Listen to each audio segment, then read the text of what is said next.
Bueno, muchas gracias. Es difícil hablar con tantos hemodinamistas tan reconocidos. Voy a tomar un poco la charla del doctor Alderete y también voy a aprovechar, Iván, de robarte un poco del pie de la charla que me dejaste. Es un honor para mí estar acá. Yo soy miembro del Consejo de Emergencia, soy vocal titular, y también soy miembro del Servicio de Hemodinamia del Hospital Italiano y tengo un placer culposo, que es hago una guardia de unidad coronaria los miércoles con los enemigos. Una pequeña broma. Así que bueno, vamos a arrancar. Hoy vamos a hablar acerca del tiempo. El síndrome coronario agudo con elevación del ST, sabemos que por la charla que nos acaba de dar el doctor Alderete, la importancia que tiene. Vamos a ver qué tanto el síndrome coronario sin supra. Respecto al síndrome coronario sin supra, de donde partimos para dar la charla, me gustaría partir de una premisa que es que el síndrome coronario agudo, cualquiera sea con o sin supra, es una urgencia que se tiene que tratar en el menor tiempo posible, por lo menos ese es el concepto de hoy y este es el concepto que nos vamos a llevar de esta serie de charlas que vamos a dar ahora. Y bueno, ¿qué quiere decir la mejor estrategia posible? Bueno, tenemos que contextualizar, ¿no? Tener en cuenta los eventos cardiovasculares, tenemos que tener en cuenta los recursos de los hospitales, tenemos que tener en cuenta el contexto clínico y obviamente una decisión conjunta con el paciente. Y vamos a hacer foco en tres preguntas, en el qué le vamos a hacer, en el cómo y en el cuándo. El qué le vamos a hacer, yo soy hemodinamista, vengo a hablar acerca de tratamiento invasivo en esta charla por lo menos. Es una charla que se va a enfocar sobre todo en el cuándo lo vamos a hacer, hablar un poco del timing, y es una charla que también vamos a tener en cuenta algo del cómo y saber que un pequeño porcentaje con los otros enemigos que son los cirujanos cardiovasculares. Yendo un poco a la generalidad, actualmente hoy clasificamos al síndrome coronario agudo como con y sin elevación del segmento ST. Y retomo la charla del doctor, se me tapó la arteria con supra, no se me tapó la arteria sin supra, por lo menos eso es lo que tenemos hasta ahora.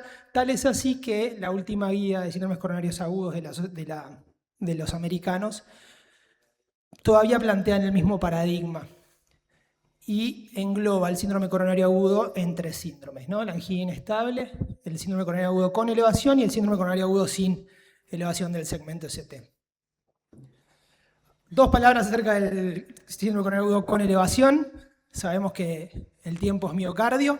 Cuanto más tarda en abrir una arteria, por el método que sea, más mortalidad, sobre todo si el paciente está chocado. Y esto es un dato traído de la Argentina, que es el Argeniam-ST, en el cual la mortalidad aumentó de manera lineal cuanto más se demoraba la revascularización de los pacientes. Entonces, en este contexto, los americanos nos proponen varias cosas en la guía, pero hay una que tiene una categoría, un nivel de recomendación y un nivel de evidencia 1A, que es el más alto que existe, que es hay que revascularizar a los pacientes cuanto antes. El paciente con elevación, cuanto antes esté abierta esa arteria mejor, sea cual sea la estrategia, respetando los tiempos siempre, obviamente, como venimos charlando, fibrinolíticos, angioplastia o, llegado al caso, cirugía. Y acá nuestro síndrome en cuestión, el síndrome coronario agudo sin elevación del segmento ST. La evidencia es categórica en cuanto a qué tenemos que hacer. Si vos tenés un síndrome coronario agudo sin elevación del segmento ST, ese paciente lo tenés que llevar a hacer una evaluación invasiva. Algunos pacientes de riesgo intermedio o de riesgo alto debería ser de rutina durante la hospitalización, y otros pacientes que no son de riesgo intermedio, o sea, que son de bajo riesgo, de manera selectiva.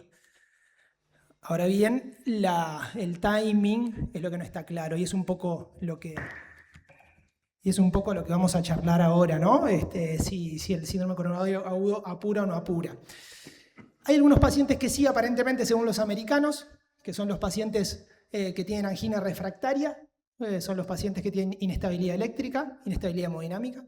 Esos son los pacientes que yo voy a querer estudiar rápido dentro de las primeras 2 horas, con un nivel de recomendación 1C. Con un menor nivel de recomendación, los pacientes que son de alto riesgo deberían ser estudiados dentro de las 24 horas, y con un nivel de recomendación 2B, los que no son de alto riesgo, deberíamos estudiarlos antes de darlos de alta. ¿Y de dónde viene todo esto? Bueno, hay un montón de estudios que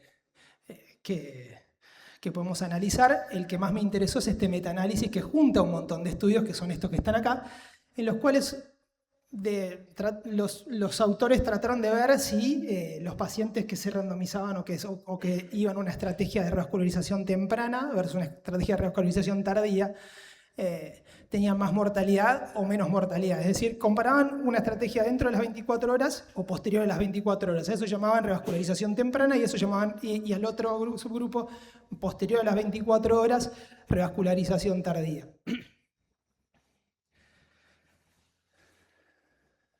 Siguiendo un poco con las recomendaciones de la AJA y de los europeos también, no hubo diferencias significativas en ninguna de las dos estrategias de revascularización. O sea que si nosotros miramos el global, parecería ser que no hay diferencias entre abrirlo antes de las 24 horas, estudiarlo antes de las 24 horas o después.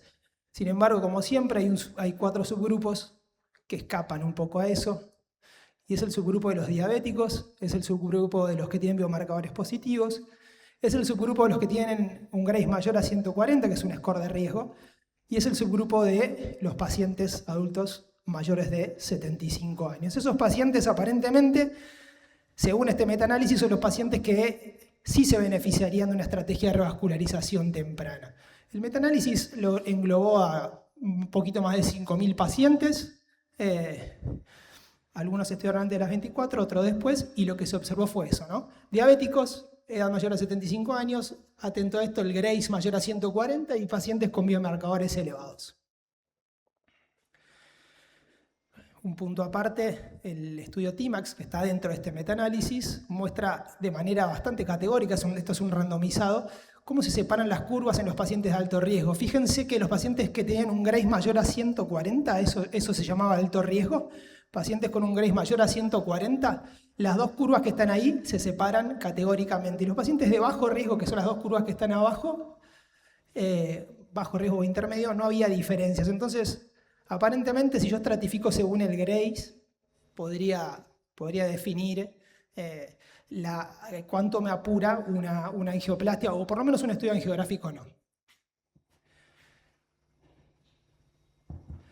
Y para llevarse a casa, esta es la recomendación que nosotros, por lo menos en el hospital, seguimos hoy en día, que es un poco lo que venimos charlando y es un poco lo que nos marcan las guías de práctica clínica. Hasta acá todo bien, sin embargo, venimos hablando de alto riesgo, venimos hablando de muy alto riesgo, venimos hablando de riesgo intermedio, de riesgo bajo. Sería bueno estratificar el riesgo y tratar de entender por qué. Entonces, ya estamos llegando al final del simposio, quedan un par de charlas, pero está bueno recalcar siempre lo mismo, ¿no? Pacientes estables, hemodinámica o eléctricamente, pacientes que le vamos a hacer un electro entre los primeros 10 minutos, con o sin supra, y pacientes, en base a eso vamos a hacer nuestro triage y vamos a tratar de ver cuánto me apura un paciente o no, y esta es la recomendación final, por lo menos que plantean las guías de práctica clínica o la guía última del AJA. El paciente de alto riesgo no deja demasiadas dudas.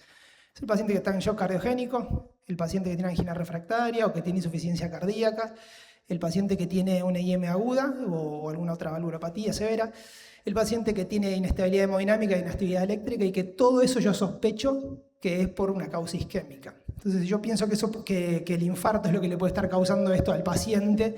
Yo debería pensar en estudiarlo dentro de las primeras 2 horas. Y ese tiempo, si bien el paciente no tiene un supra, no tiene una elevación del segmento ST, ese tiempo entra dentro de los tiempos que tiene el supra. O sea que las guías te lo encasillan como si fuese un supra. Te dicen, che, esto estudialo rápido. Y acá tenemos la zona gris, ¿no? El paciente de riesgo alto, el paciente de riesgo intermedio. Son los pacientes que estaban en este metaanálisis. Fíjense los ítems. No sé si se llega a leer, creo que no, pero el Grace me determina si yo lo tengo que estudiar antes de las 24 horas o si puedo esperar. Las troponinas, si las troponinas son positivas, me determina si yo lo tengo que estudiar antes de las 24 horas o si puedo esperar. Y los cambios dinámicos en el ST. Y obviamente los pacientes de bajo riesgo, Grace menor a 109, pacientes jóvenes, pacientes que están sin dolor, pacientes con troponías negativas. Esos pacientes, bueno, yo voy a evaluar si lo estudio de manera selectiva o no. Y esta diapositiva, que no se la robé, doctor, pero usamos la misma, creo que leemos la misma guía, es un poco el final de todo lo que venimos charlando, ¿no? Llegamos al diagnóstico de infarto con supra, y entonces, ¿qué es lo que me define? ¿Por qué, no? Entendimos la evidencia, sabemos que hay estudios que me dicen o que hay subgrupos que se benefician, y por ahí está bueno charlar el por qué. Y hoy en día, si bien la evidencia es limitada, ya los europeos y los americanos están hablando de un nuevo paradigma. ¿Cuál es ese paradigma? El paradigma del infarto con oclusión de una arteria. Ellos lo llaman OMI y NOMI, un infarto con oclusión e infarto sin oclusión. ¿De dónde venimos? Bueno, venimos del infarto Q. Antes los pacientes se definían como infarto Q, infarto no Q. Ese paradigma era insuficiente, tenía eventos no relativamente buenos, o sea, los outcomes no estaban del todo bien, y alta mortalidad. Hoy ese paradigma se cambió y estamos en el paradigma del infarto con supra y sin supra, pero también tiene sus limitaciones. Acá hay varios hemodinamistas, no me van a dejar mentir, que capaz que estudian un paciente sin supra y se encuentran que la arteria estaba ocluida. ¿Y por qué es eso, no? Bueno, hoy hay algunos predictores y los europeos tienen un apartado, eso que está ahí es el apéndice suplementario de la guía de la Sociedad Europea de Infarto, en realidad de síndromes coronarios agudos. Y si yo combino, ¿no?, con este metaanálisis o con este paradigma de OMI y NOMI, hay ciertos patrones electrocardiográficos que me dicen, che, esto capaz que es un poco más, ¿no? Entre ellas, el patrón de Winter en el electro, el patrón de Wellens, tipo A, tipo B, el QRS fragmentado, el INFRE-CT a veces, y sobre todo, la estratificación del riesgo. Particularmente, ¿no? Ellos hacen foco sobre los cambios eléctricos, pero lo que venimos charlando, ¿no? Fíjense, inestabilidad hemodinámica, dolor de pecho recurrente o refractario, insuficiencia cardíaca, etcétera, etcétera.